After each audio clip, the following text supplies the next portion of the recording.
À Washington, la capitale américaine, un puissant gang de narcotrafiquants terrifie tout un quartier. Il intimide les témoins de ces crimes quand il ne les tue pas. Et le nombre de victimes continue de grandir même après que la police et le FBI eurent ouvert une enquête. On note alors une recrudescence marquée de vente de stupéfiants. Le quartier devient une véritable zone de guerre. Le FBI devra trouver un moyen de neutraliser les membres de ce gang meurtrier, connu sous le nom de l'équipe de K Street.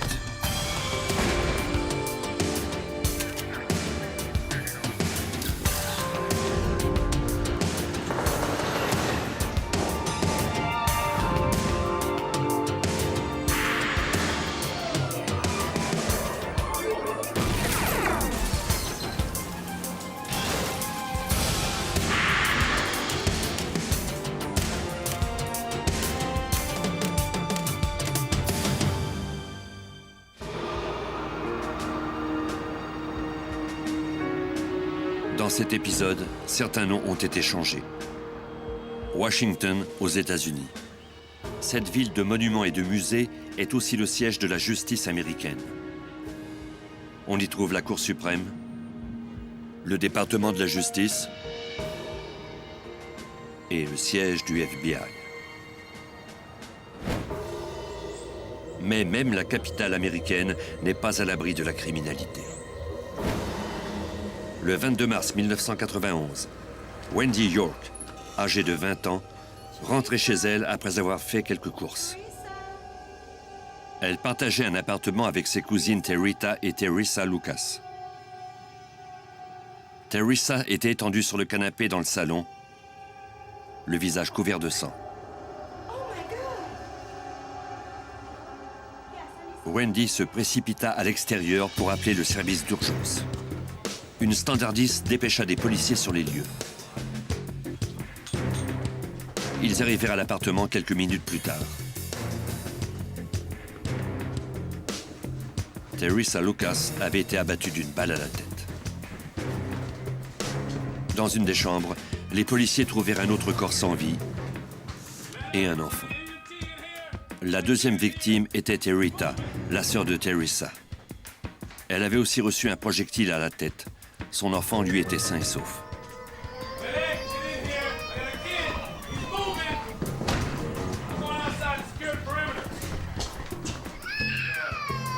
Les agents trouvèrent alors un autre enfant, terrifié. C'était l'enfant de Teresa. Les deux enfants semblaient être restés seuls avec les cadavres pendant plusieurs heures.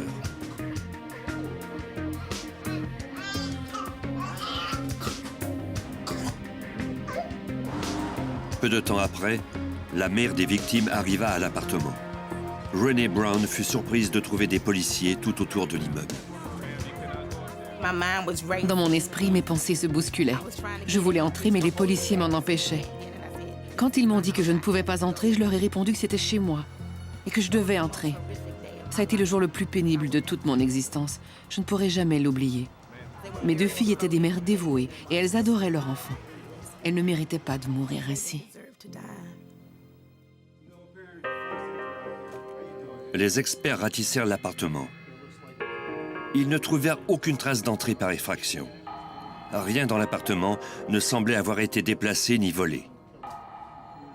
Rien non plus ne semblait suggérer un mobile pour ces assassinats. Les enquêteurs soupçonnèrent que les victimes connaissaient leur meurtrier.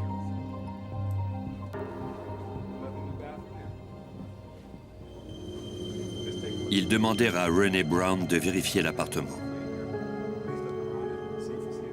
Cette mère éplorée aurait fait n'importe quoi pour venir en aide aux policiers. Renee nota l'absence d'un objet dans la chambre de Teresa. La première chose que j'ai remarquée, c'était que la photo accrochée au mur la veille au soir n'était plus là. On trouva l'encadrement. Mais la photo de Sam Carson, le petit ami de Teresa, avait disparu. J'ai alors dit à l'inspecteur que je me demandais bien où se trouvait cette photo. Nous avons regardé dans les poubelles, mais ne l'avons pas trouvée. J'ai dit que selon moi, celui qui avait cette photo était le meurtrier. Les policiers contactèrent Sam Carson pour lui poser quelques questions. celui-ci déclara qu'il n'était pas venu à l'appartement le soir du meurtre des deux sœurs. Même si Carlson était un suspect possible, rien ne venait appuyer la thèse de sa culpabilité.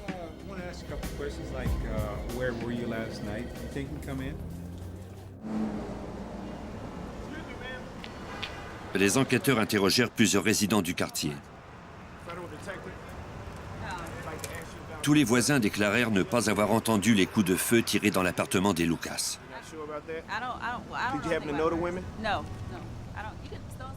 Deux jeunes femmes avaient péri et pourtant personne ne voulait parler aux policiers. Ce double homicide retint l'attention des autorités policières de toute la région, notamment du FBI. L'agent spécial Vince Lacey fut ébranlé par la violence de ce crime. L'agent Lacey travaille régulièrement comme agent d'infiltration et il doit protéger son identité. C'était effroyable. La police n'avait pas de piste. Les agents s'étaient acharnés à trouver quelque chose, mais il n'y avait aucun témoin. Sans témoin, la police était incapable d'identifier un suspect. Sans mobile du crime, il était impossible de mettre la main sur le meurtrier des deux sœurs Lucas. Et sans indice, ce double homicide risquait de ne devenir qu'une statistique, un autre meurtre irrésolu dans une ville déjà lourdement frappée par la violence. L'épicentre de cette violence était les jardins de Greenleaf, un projet d'habitation sur K Street. La vente de stupéfiants avait semé la terreur dans ce quartier défavorisé, comme s'en souvient l'enquêteur Steve Kirshner. Le crack a fait des ravages en 1985 et en 86. Et avec lui, la violence s'est accrue. Le nombre d'homicides a atteint des sommets inégalés. Je crois que ces meurtres étaient motivés par la jalousie entre les trafiquants. Il y a eu des enlèvements et des agressions. Tout ça a entraîné beaucoup de violence. Les consommateurs, dont la plupart provenaient des banlieues, firent la fortune des revendeurs de K Street. Comme le quartier offrait peu d'opportunités de travail, les profits tirés des ventes de stupéfiants étaient alléchants pour les revendeurs et en favorisaient le recrutement. Ça a été pour eux un vrai pactole. Il était plutôt difficile de convaincre un jeune de 15 ou 16 ans d'aller à l'école et de rester dans la bonne voie, alors qu'il pouvait facilement revendre du crack et empocher 1000 $ par jour. Ainsi, ce jeune pouvait s'offrir tout ce à quoi il n'avait jamais eu accès à cause de la pauvreté de sa condition. Mais avec comme enjeu des millions de dollars de profit, la compétition devint vite féroce.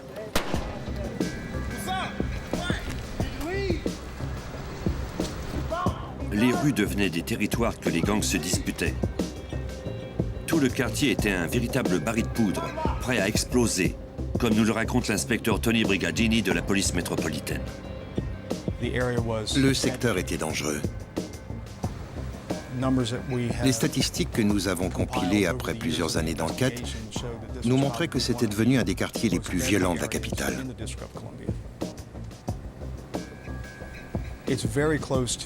Or, ce quartier est situé à côté d'immeubles gouvernementaux dans le sud-ouest de Washington. Il était plutôt étonnant de voir un tel niveau d'activité criminelle si près du centre-ville. Le FBI et la police métropolitaine formèrent alors une escouade spéciale. Le mandat de ce groupe d'intervention était de remettre de l'ordre dans ces rues devenues de véritables zones de guerre. Les agents quadrillèrent le quartier pour recueillir toute information sur les gangs de rue.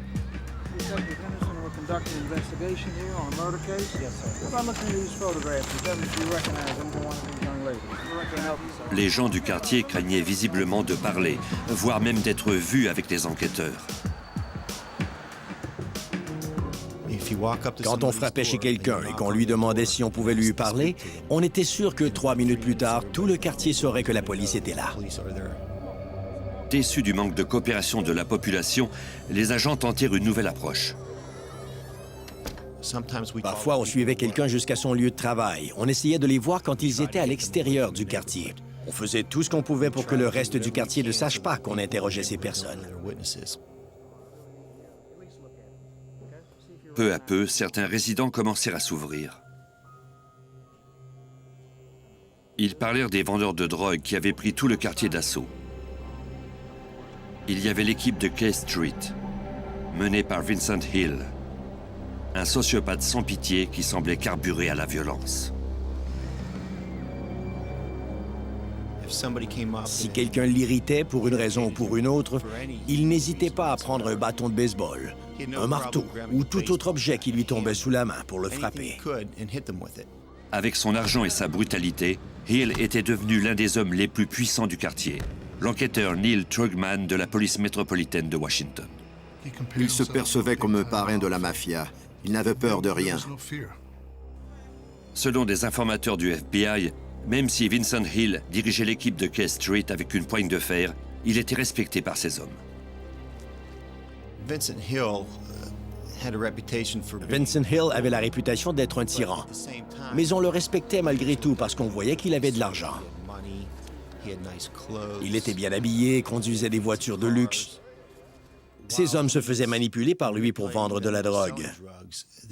Puis, ils le voyaient battre un type parce que celui-ci ne lui avait pas remis assez d'argent. Tous ces facteurs ont joué en sa faveur. Les gens savaient bien qu'il valait mieux ne pas le contrarier. Et en même temps, Hill leur fournissait un moyen de gagner facilement de l'argent. La distribution de crack entraînait à des peines sévères. Si Vincent Hill et son gang en étaient reconnus coupables, ils pourraient être mis derrière les barreaux pour toujours.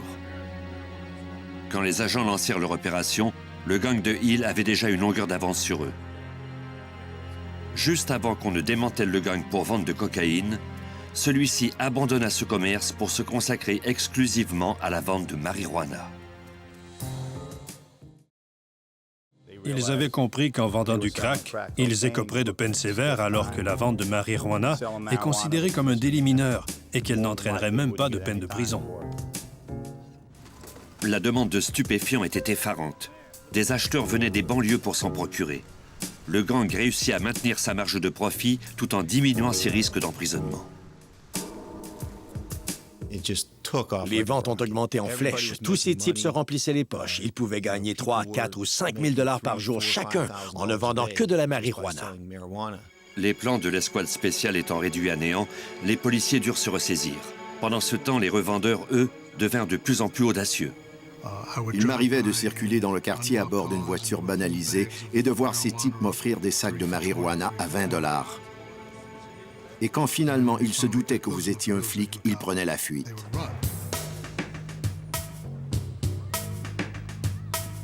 Les revendeurs laissaient leurs réserves derrière eux jusqu'au départ du policier. Quelques minutes plus tard, ils revenaient au même endroit avec de la nouvelle marchandise et ils reprenaient leurs activités. Plus les affaires marchaient, plus la violence s'accroissait. Et parfois, d'innocentes victimes en payaient le prix.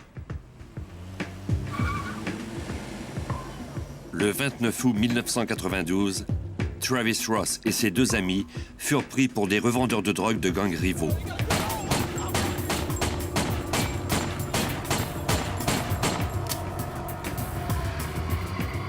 Ross fut tué instantanément. Ses deux amis furent gravement blessés. La police interrogea les deux survivants. Ceux-ci déclarèrent qu'ils ignoraient pourquoi on les avait ciblés. Leur apparente hésitation à répondre aux questions des enquêteurs était compréhensible. Les agents croyaient que l'équipe de K Street avait déjà tué une douzaine de personnes qu'elle soupçonnait d'avoir collaboré avec les autorités. Mais ce qu'on ne savait pas, c'était comment les membres du gang parvenaient à identifier ces témoins potentiels. En 1995, Bruce Spencer fut atteint de 5 projectiles à bout portant par un membre de l'équipe de K Street. Miraculeusement, il survécut à cette attaque. Il accepta d'identifier l'homme qui avait fait feu sur lui. L'escouade mit aussitôt Spencer en détention protégée. Il fut enregistré à l'hôpital sous le nom générique de Monsieur X. Pendant que Spencer se remettait de ses blessures, l'agent Lissy et ses collègues quadrillèrent les jardins Greenleaf à la recherche de l'homme qui avait tenté de le tuer. Sur K Street, l'agent Lissy et l'inspecteur Trugman se retrouvèrent face à face avec Vincent Hill, le chef du gang.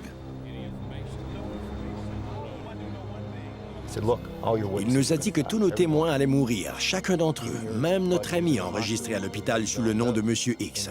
Et il m'a même donné le numéro de sa chambre.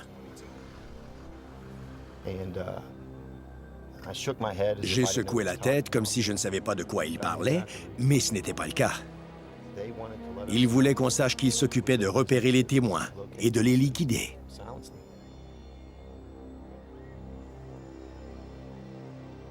Les enquêteurs n'en étaient que plus résolus à protéger ce témoin.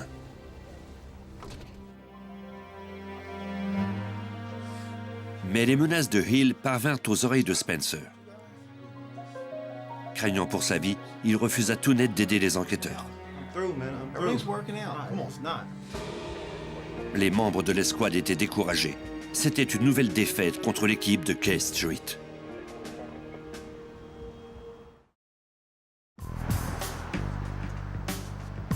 Dans les années 90, le quartier des Jardins Greenleaf, situé dans la partie sud-ouest de Washington, était assiégé. Un gang connu sous le nom de l'équipe de K Street y avait établi sa base d'opération et en avait fait une véritable zone de guerre. La police métropolitaine travaillait étroitement avec le FBI pour démontrer que le gang était l'auteur de plusieurs meurtres. Les enquêteurs savaient qu'il leur faudrait plus que des condamnations individuelles pour juguler cette vague de violence. On devait mettre au point une stratégie qui permettrait d'arrêter tous les membres du gang. L'escouade décida alors d'utiliser RICO, une loi fédérale contre le crime organisé, qui permettrait de poursuivre l'équipe de K Street en bloc, comme une organisation criminelle qui fait le commerce de la drogue et qui commet des meurtres pour protéger ses intérêts. Les agents mirent également sur pied un réseau de surveillance pour recueillir des informations sur le gang et ses ventes croissantes de stupéfiants. L'agent spécial Vince Lisi. On voulait montrer que ces gens-là étaient des conspirateurs, par leur façon d'agir, par leur façon de vendre de la drogue, à tour de rôle, par leur source d'approvisionnement. On s'est dit que si les agents infiltraient le groupe, on y parviendrait peut-être. Les agents du FBI établirent la surveillance à partir d'un appartement vacant de K Street. Le propriétaire leur offrit l'accès au lieu gratuitement. Comme la plupart des résidents des Jardins Greenleaf, il en avait assez de toute cette drogue et de cette violence. On s'est procuré de l'équipement vidéo et des appareils photo et on s'est installé là-haut pour surveiller l'équipe de K Street et voir comment ils fonctionnaient. On a vu Vincent Hill à plusieurs reprises et on a su comment il s'y prenait. Les enquêteurs maintinrent la surveillance pendant plusieurs semaines. Après avoir soigneusement noté les activités du gang, ils mirent un plan au point. Comme la plupart des acheteurs de drogue de K Street effectuaient les transactions à partir de leur auto, ils devraient utiliser une voiture banalisée.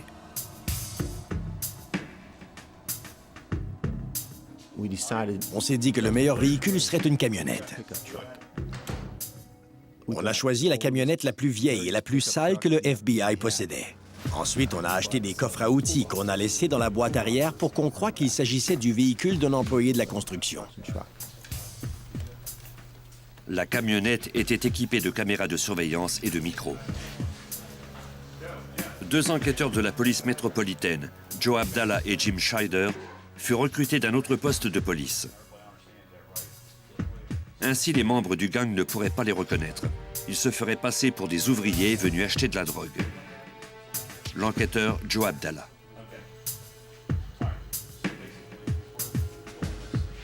Jimmy et moi nous étions entendus au préalable. Si jamais ma sécurité était menacée, je courrais vers la camionnette. Selon le cas, Jimmy mettrait le pied sur l'accélérateur pendant que je sauterais sur le plateau où il sortirait son arme à feu. La cible principale de cette opération de surveillance était Vincent Hill. Les agents d'infiltration s'attendaient à devoir acheter des narcotiques à plusieurs reprises avant de pouvoir rencontrer le chef du gang. 5 autres équipes de 2 hommes circulaient en permanence tout autour du quartier. Ils attendaient les ordres de Lisi. On avait mis en place tout le système. Il y avait des voitures un peu partout dans le quartier. On a alors donné l'ordre de passer à l'action. Alors que les agents s'apprêtaient à faire leur première transaction, Jim Scheider savait qu'il était en terrain dangereux. Dès qu'on a tourné le coin de la rue, mon cœur s'est mis à battre très fort. Il était impossible de rebrousser chemin. Abdallah et Scheider se mirent à la recherche d'un membre du gang, n'importe lequel, qui pourrait leur vendre de la drogue. C'est alors qu'ils aperçurent Vincent Hill au coin d'une rue flanqué de ses lieutenants.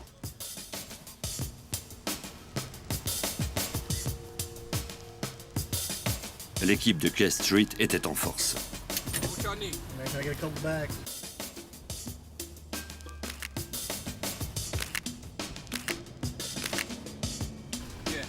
Abdallah, sous le coup de l'impulsion, descendit de la camionnette. Je lui ai demandé si je pouvais avoir 2 sacs pour 40 $. Normalement, ces 2 sacs de marijuana se vendaient 50 $. Un type à ma gauche est parti les chercher là où il gardait la marchandise, près d'une clôture. Vincent Hill a alors dit « Non, c'est 2 sacs pour 50 $ pour vous. » Je lui ai alors donné l'argent et je suis parti. L'équipe de surveillance avait filmé toute la scène. On pouvait clairement y voir le chef de l'équipe de K Street vendre de la marijuana à un policier en civil. Joe a acheté de la drogue directement de Vincent Hill la première fois. On s'est dit, bon sang, c'est presque trop facile. En moins de 30 secondes, la transaction avait été complétée. Jim et Joe sont ensuite retournés au bureau. Nous étions tous ébahis. L'escouade spéciale s'attendait à devoir attendre plusieurs semaines, voire quelques mois avant d'entrer en contact avec Hill. Et pourtant, c'était arrivé en moins d'1 minute. Le FBI prit avantage de cette situation. Au cours des 6 mois suivants, les agents d'infiltration continuèrent d'acheter de la marijuana directement de Hill en augmentant graduellement la quantité. Chaque fois, la scène était soigneusement photographiée. Par le biais de ces achats, les enquêteurs découvrirent que Hill contrôlait tout ce qui se passait dans le quartier.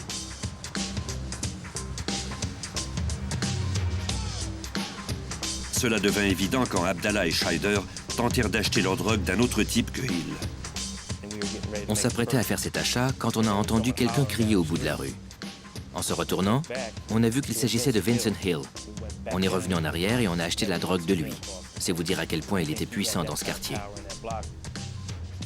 Pendant plusieurs mois, les achats se firent régulièrement. Et Abdallah ne fit pas que se procurer de la drogue. Il établit une relation. Peu à peu, il gagna la confiance de Hill et tenta de lui soutirer des informations. J'essayais de parler avec lui le plus souvent possible. Parfois, j'engageais la conversation et il me disait « Écoute, si jamais la police arrive, je sais où me cacher, mais pas toi. Alors, dis-moi de quoi tu as besoin et finissons-en. » Parfois, je lui proposais d'acheter plus que des sacs à 20 $ pièce, ce qu'on pourrait appeler des ventes en gros, des quantités d'au moins 100 grammes. Abdallah commença à acheter des stupéfiants en vrac, passant bientôt de grammes à des demi-kilos. Il fit entendre à Hill qu'il revendait cette drogue au chantier de construction où il travaillait. Il est arrivé qu'il me laisse la drogue en m'offrant de la payer plus tard. Nous avions une relation de confiance. Il m'a même donné de bons conseils sur la façon d'acheter au poids. Il me fournissait des sacs à 20 $ en m'expliquant comment séparer la drogue pour la revendre en plus petite quantité à mes amis. Il n'a pas été avare de conseils. Pendant 6 mois, les opérations allèrent bon train. Puis, une transaction mit l'équipe en alerte. Un jour, après avoir fait un achat, Jimmy était au volant et j'étais assis à la place du passager quand Jimmy m'a fait remarquer que Hill me faisait signe de baisser ma vitre d'auto, ce que j'ai fait. Il m'a alors dit que des types avaient laissé entendre que mon ami était agent de police. Ensuite, il a dit « Je sais que je peux vous faire confiance », mais il a ajouté « Ces types vont vous tuer ».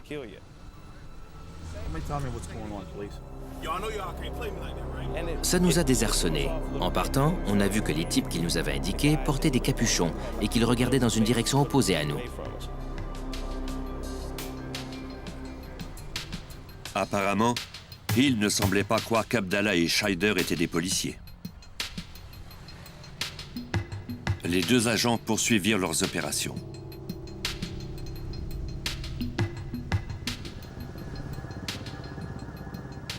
Une semaine plus tard, ils se rangèrent sur K Street. Vincent Hill était là. Hill s'est montré distant. Il ne voulait pas s'occuper de moi. Il m'a dit qu'il ne savait pas de quoi je parlais. C'était très perturbant parce que d'habitude, il me demandait de quoi j'avais besoin et après m'avoir servi, il me disait de filer. Mais ce jour-là, il a dit qu'il n'avait rien, qu'il ignorait ce que je lui voulais et que je devais aller voir ailleurs. Hill les envoya voir un autre vendeur au bout de la rue.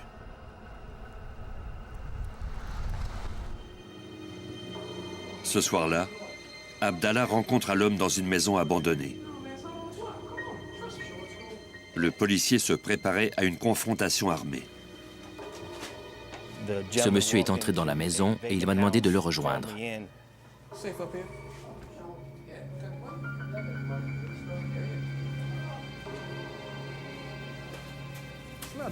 Il a ensuite voulu me donner un sac rempli de gazon. Ce n'était pas de la marijuana. C'est à ce moment-là qu'on a commencé à comprendre que la situation était anormale.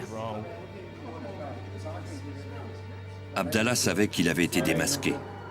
Comme les renforts ne pourraient venir avant 2 bonnes minutes, il se fraya lentement un chemin vers la sortie, tout en conservant son calme.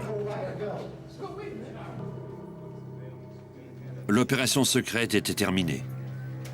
Après 6 mois à acheter des stupéfiants à Vincent Hill et son gang, l'escouade ne disposait pas assez d'indices pour les mettre derrière les barreaux une bonne fois pour toutes. Si on s'était contenté de les inculper de vente de narcotiques, ils auraient écopé de seulement 10 ans, voire même 5 ans d'emprisonnement. Et pire encore, ils n'auraient même pas été tenus responsables de tous les crimes violents qu'ils avaient commis. Il nous restait donc à enquêter sur ces meurtres, ces vols et ces enlèvements, de même que sur tous les autres crimes violents dont le groupe était soupçonné. Il restait beaucoup de travail aux enquêteurs. Et pendant ce temps, la violence faisait toujours rage dans les rues du quartier.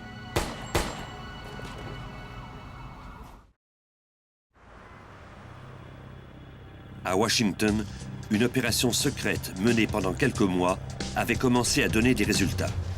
Les enquêteurs avaient filmé l'équipe de K Street en train de vendre des stupéfiants. Mais maintenant, ils devaient trouver des preuves que le gang s'adonnait à des activités violentes. En 1995, une jeune femme courageuse se décida à venir parler aux agents. Tracy Gladden avait alors 19 ans. Le quartier où elle habitait inquiétait cette mère célibataire. Tracy déclara à la police que Jerome Martin et Antonio Knight étaient les auteurs d'un meurtre commis à partir de leur voiture. Elle avait entendu Martin en parler. Bien qu'elle ignorât le nom de la victime, la description de ce crime correspondait à un meurtre irrésolu, commis 6 mois plus tôt. Travis Ross avait été abattu de cette façon près de K Street.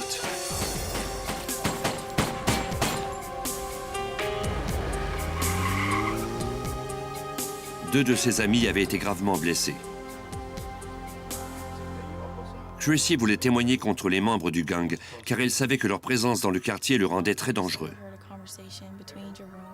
Malgré tout, elle les craignait. Elle déclara aux enquêteurs que si elle parlait ouvertement contre l'équipe de K Street, on la tuerait. Tracy Gladden, de même que 2 autres femmes, acceptèrent finalement de témoigner contre le gang à condition que le FBI les intègre à son programme de protection des témoins, l'agent spécial Vince Lacey. On a fini par convaincre Chrissy et les 2 autres témoins de collaborer avec nous. On leur a promis qu'on assurerait leur sécurité, qu'on ferait tout pour qu'il ne leur arrive rien de mal. On leur a clairement dit de ne pas divulguer où elles vivaient et de n'emmener personne à leur nouvel appartement. La coopération de Tracy porta fruit. Jerome Martin et Antonio Knight, tous 2 membres du gang, furent formellement accusés de meurtre.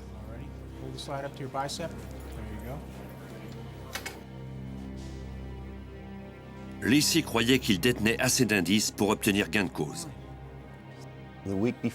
Une semaine avant le procès de Jerome Martin, nous avons interrogé les témoins à plusieurs reprises. Nous leur avons parlé pour les préparer au procès. Nous voulions qu'ils sachent quelles questions on leur poserait si jamais ils se présentaient à la barre et témoignaient. Une semaine avant que Chrissy ne vienne au bureau du procureur, on l'a préparée et elle savait assez bien ce qu'on attendait d'elle.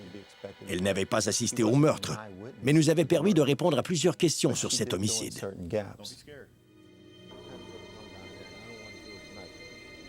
4 jours avant le début du procès, un des témoins contacta Vince Lacey. Elle était en état de panique. Elle hurlait et me disait qu'ils avaient tué Chrissy. Chrissy est morte, ils l'ont tuée. Je n'en croyais pas mes oreilles.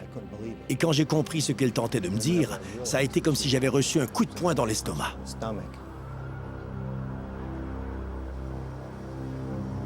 L'agent Lacey se rendit aussitôt dans le secteur sud-ouest de la ville.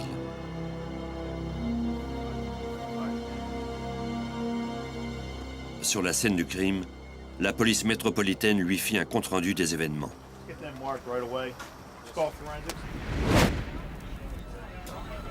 Selon des témoins, Chrissy était allée à une fête sur la 37e rue chez la petite amie d'Antonio Knight. Au moment où elle quittait la fête, 2 hommes avaient fait éruption et avaient ouvert le feu sur elle.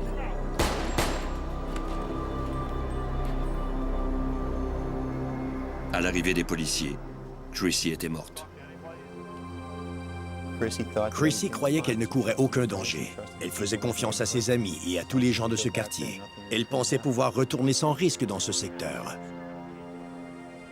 C'est sans doute le moment de ma carrière où je me suis senti le plus mal. C'est très difficile parfois de continuer à travailler quand il arrive de tels drames. Malgré tout, le procès contre Jerome Martin et Antonio Knight eut lieu. Ce fut un désastre. Cette affaire avait traîné tellement longtemps qu'on s'est dit qu'on ne pouvait plus reculer. On a fait du mieux qu'on pouvait. Certains témoins ont été incapables de venir à la barre. Ils étaient en état de choc. On a plaidé notre cause devant les tribunaux et on a perdu. Jerome Martin et Antonio Knight furent acquittés, faute de preuves. Pour l'équipe de K Street, les témoins gênants comme Chrissy Gladden n'étaient qu'un inconvénient mineur. On était découragés de voir ces types recouvrer la liberté, de voir qu'ils avaient gagné cette bataille. Ils étaient heureux car ils avaient gagné contre nous. Et je me suis dit qu'il ne fallait pas reculer et les laisser avoir le dessus. Moins d'1 mois plus tard, le FBI et la police de Washington eurent un coup de chance inespéré. Robert Butchie Smith, un vétéran au sein de l'équipe de K Street, fut arrêté pour vente de stupéfiants. Dans l'espoir de le faire parler du gang, les agents du FBI lui firent part des accusations de racket qui seraient portées contre lui.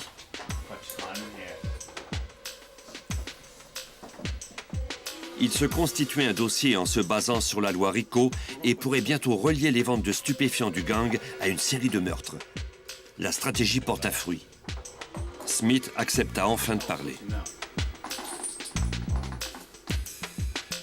Il déclara que le gang identifiait les témoins qui pouvaient parler contre eux par le biais de détectives privés. Il tirait également profit de la loi sur la liberté d'accès à l'information pour obtenir des documents de la Cour et cibler ainsi des témoins potentiels. Smith fournit plusieurs pistes aux enquêteurs sur des enlèvements, des fusillades et des meurtres. Il mentionna notamment un triple homicide dont son neveu, William Sweeney, lui avait parlé. William Sweeney, Sam Carson et James Montgomery étaient tous des membres de l'équipe de K Street. Smith déclara que Sweeney et Carson étaient à Las Vegas quand Ryan Pierce, un autre vendeur de stupéfiants, avait remporté beaucoup d'argent au casino. Les 2 hommes avaient décidé de voler Pierce à son retour à Washington. Le 17 novembre 1996, Sweeney, Carson et Montgomery l'avaient attendu devant sa maison.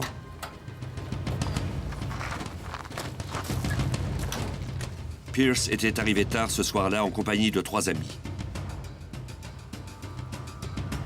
L'équipe de K Street passa à l'action.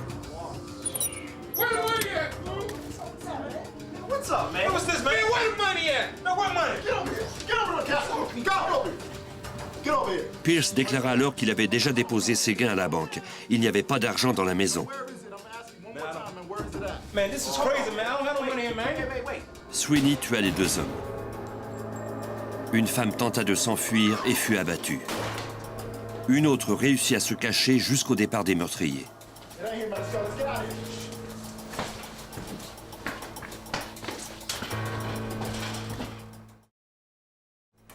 Selon Butchie Smith, l'équipe de K Street tuait généralement en réaction à une menace. Mais le meurtre de Pierce n'était pas de même nature. Cette fois, le mobile du crime était la cupidité.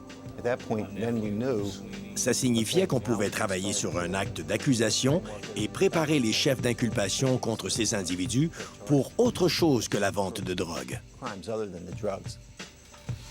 Smith accepta de devenir informateur pour le FBI en échange d'une réduction de peine. C'était risqué pour lui.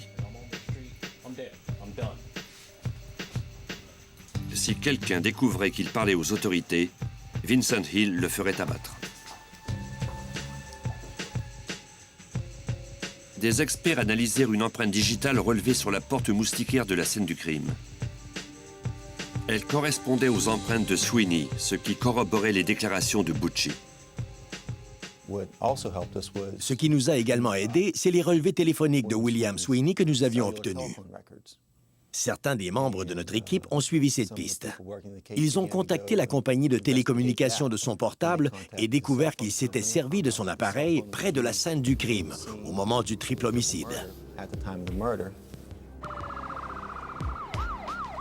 Les enquêteurs passèrent rapidement à l'action pour neutraliser Sweeney. En avril 1997, il fut arrêté pour d'autres accusations. Sweeney, qui attendait son procès derrière les barreaux, reçut de son avocat une copie de son mandat d'arrêt. Le document indiquait qu'une personne anonyme avait divulgué des informations accablantes sur lui. 2 mois plus tard, alors qu'il semblait que l'escouade pourrait enfin mettre un terme définitif aux activités du gang, Robert Butchie Smith fut abattu en plein jour. L'informateur du FBI avait reçu 13 projectiles, la plupart dans la tête. Le meurtre de Butchie Smith menaçait de ruiner tout le dossier contre K Street. Les enquêteurs avaient perdu leur seul et unique informateur. En outre, le meurtre brutal de cet homme avait fait fuir tout autre témoin potentiel. Après le meurtre de Butchie, on s'est tous regardés en se disant « Et maintenant, on fait quoi? Dans quelle direction va-t-on? » C'était comme si on avait perdu notre élan. On devait trouver un moyen de poursuivre l'enquête.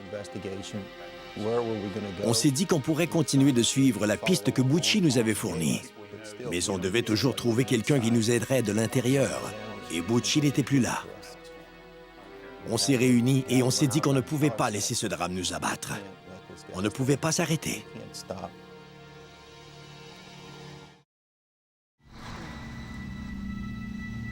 En 1997, l'enquête du FBI sur l'équipe de K Street était en péril.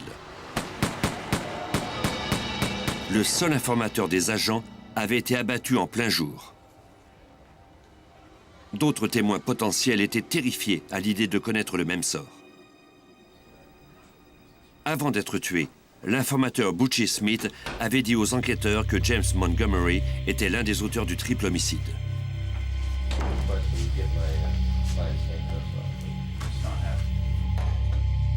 Montgomery fut arrêté et convoqué à un interrogatoire. L'agent spécial Vince Lacey pressa le suspect de parler de ce triple homicide ainsi que des autres crimes du gang. Montgomery était déjà susceptible d'écoper d'une longue peine de prison pour ces meurtres. Il décida enfin de coopérer. Il reconnut avoir participé au meurtre. Il reconnut également être impliqué dans 7 autres homicides, dont celui de Chrissy Gladden, le témoin du FBI. Lacey l'encouragea à lui révéler d'autres informations sur les crimes commis par le gang. Montgomery déclara qu'un des membres, Sam Carson, avait abattu l'informateur Butchie Smith. C'est alors qu'il largua sa bombe. Il a dit « Vous souvenez-vous du meurtre des 2 jeunes femmes? » Je lui ai demandé de qui il parlait. Il m'a répondu « Les 2 filles tuées au début des années 90. » J'ai tout de suite compris. Montgomery parlait des 2 meurtres irrésolus de Teresa et Territa Lucas. Quand il m'a parlé de cette affaire, je n'en croyais pas mes oreilles. Selon Montgomery, Sam Carson avait caché un sac d'armes à feu chez sa petite amie Teresa Lucas. Quand il lui avait demandé de lui rendre ses armes, Teresa lui avait répondu qu'elle ne les avait plus. Elle ne voulait pas de ses armes avec les enfants autour et s'en était débarrassée.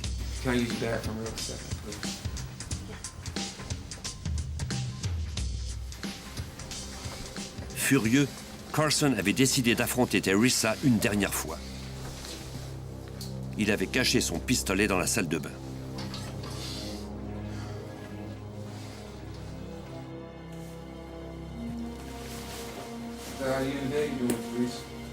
D'abord, il tenta de calmer Teresa en lui montrant qu'il n'était pas armé.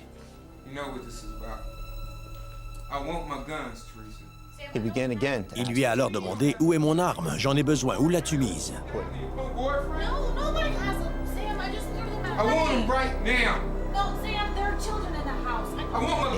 La réponse qu'elle lui a alors donnée ne l'a pas satisfait.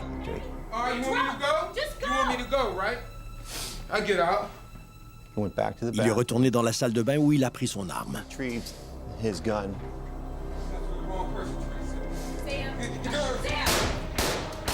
Et il l'a tué. Sam est ensuite entré dans la chambre à coucher où Teresa venait tout juste de se réveiller et il l'a également abattue.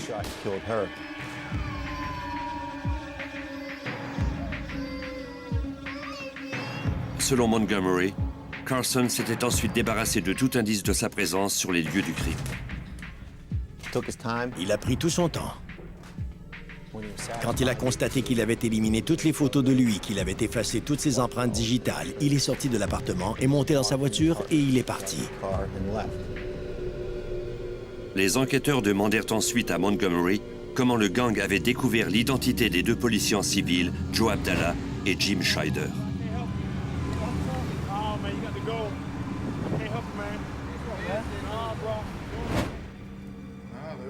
Montgomery déclara qu'un type qui vivait de l'autre côté de la ville les avait reconnus et qu'il l'avait dit à Vincent Hill.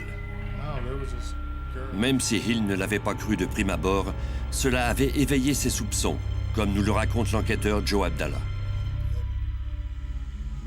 Après notre transaction ce jour-là, ils nous ont suivis jusqu'à l'immeuble du FBI où nous avions l'habitude de nous réunir avec les autres membres de l'équipe après les achats de drogue. C'est ce jour-là qu'ils ont cessé de nous vendre des stupéfiants. Lacey ne voulut courir aucun risque avec ce témoin. Il décida de le faire déménager dans un autre État pour sa protection. À l'automne 1997, Montgomery plaida coupable de 7 meurtres. Tel qu'entendu avec les agents, les informations relatives à sa peine et à l'endroit où il vivait furent tenues secrètes.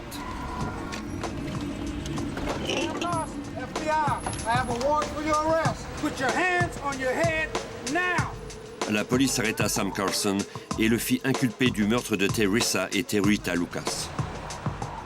William Sweeney, qui était déjà derrière les barreaux pour d'autres crimes, fut inculpé du triple homicide.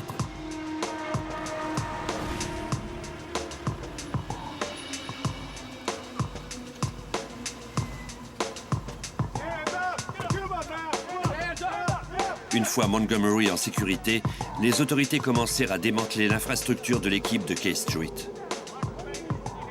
Jerome Martin, Sean Coates et le chef du gang, Vincent Hill, furent arrêtés au cours de l'été 1998.